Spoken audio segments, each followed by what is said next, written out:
There's a property on Industrial Way. It was a tax delinquent defunct corporation. So long story, there's a provision in North Carolina law called winding down a corporation where you don't have to reopen it. You can just have the old owners sign on the deed.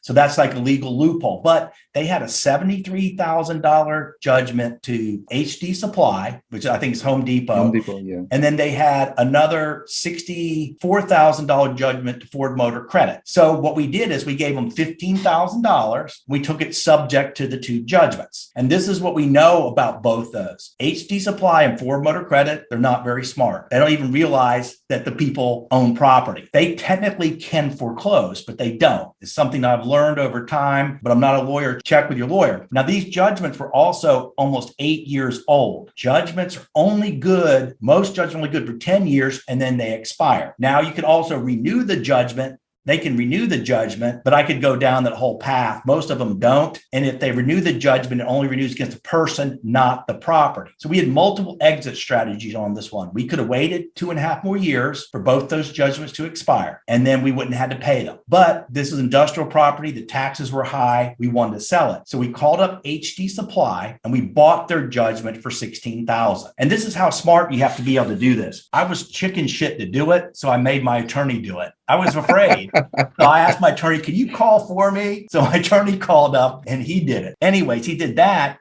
And then the Ford Motor Credit, we called up and we negotiated that down from 64, 63 down to 22,000. So we bought the first judgment because a lot of times, like with judgment, it's important what position they come in. Taxes are always first.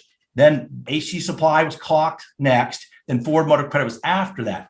By buying HD Supply judgment, that sort of protected us because that's next in order, because that keeps Ford Motor Credit still in that third position. We didn't want to pay it off. So then with the Ford Motor Credit, we did the discount on it. So anyways, long story is we made $143,000 on that one deal on an initial $15,000 buying a property with judgments. And then we bought one judgment, we discounted the other, and then we sold it.